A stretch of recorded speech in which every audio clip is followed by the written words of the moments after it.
गोंदिया नगर परिषद के गठन को 1 महीना बीत चुका है।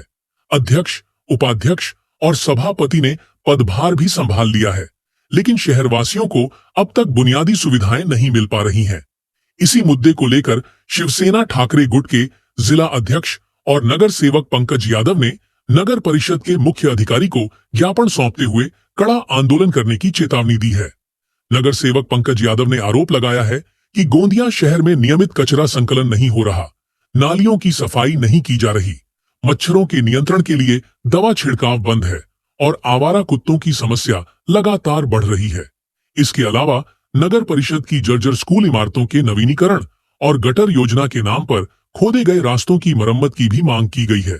यादव ने कहा है कि यदि नगर परिषद प्रशासन ने तत्काल कार्रवाई नहीं की तो वे नगर परिषद कार्यालय के सामने अनिश्चितकालीन आंदोलन करेंगे।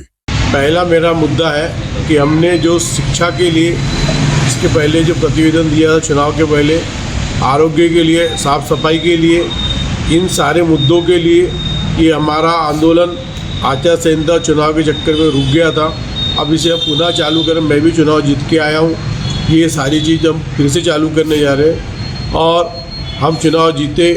हमारे पक्ष का आघाड़ी का नगर अध्यक्ष है, मगर जनता होती है। जनता के अगर हम नगर सेवक के प्रतिनिधि है तो लड़ाई लड़ने का काम हम कर रहे थे और करते रहेंगे। ये उसके बाद आज मच्छर मारने की दवाई नहीं है, आज कुत्ते पकड़ने के लिए, जानवर पकड़ने के लिए लाखों रुपए, करोड़ों रुपए खर्चा किए गए, मगर आज वही परिस्थिति है।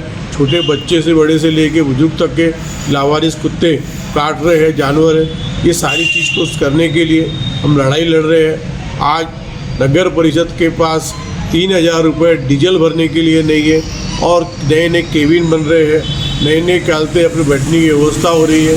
तो आप जनता के प्रतिनिधि बनने के कोई आया हो या कोई भी पक्ष का हो, उसने लड़ाई लड़ना चाहिए। हमारा दायित्व है और शिक्षा के जो बिल्डिंग एक जर्जर कर गिर रही है उसके तरफ ध्यान नहीं है। इसको आकर्षित करने के लिए पक्ष में हो या विपक्ष में हो, मगर जनता का प्रतिनिधि हूँ, जनता की लड़ाई के लड़ने के लिए मैं आज सामने फिर आया। कि अगर मांगे पूरी नहीं हुई तो क्या अगला कदम रहने वाला है आपका? मैंने बताया ना कि मैंने सोमवार को सीओ साहब को उनके प्रतिनिधित्व के रूप में 1.25 लाख के साथ दिए थे और सैनिटेशन डिपार्टमेंट की जो मैडम थी उनको दिया।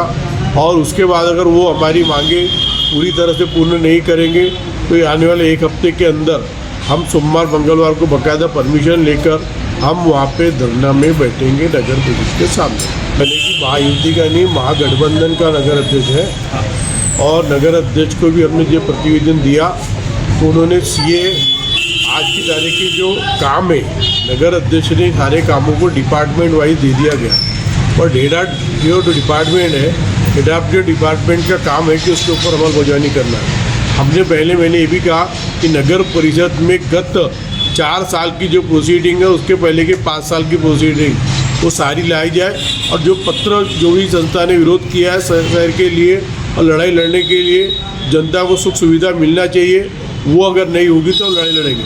नगर अध्यक्ष महोदय ने सभी अल्टीमेटम दिया हुआ है और पत्र के बाद सीओ साहब से कॉन्टेक्ट किया गया। नगर अध्यक्ष भी काम करेगा, अगर नगर अध्यक्ष काम नहीं करेगा तो हम उसका भी विरोध करेंगे, ठीक, चाहे हमारे पक्ष का हो, हमारे सरकार का हो या कोई भी। हाल ही में हुए नगर परिषद चुनाव में महाविकास आघाड़ी के तहत कांग्रेस का नगराध्यक्ष चुना गया है, जिसे शिवसेना ठाकरे गुट का समर्थन प्राप्त है।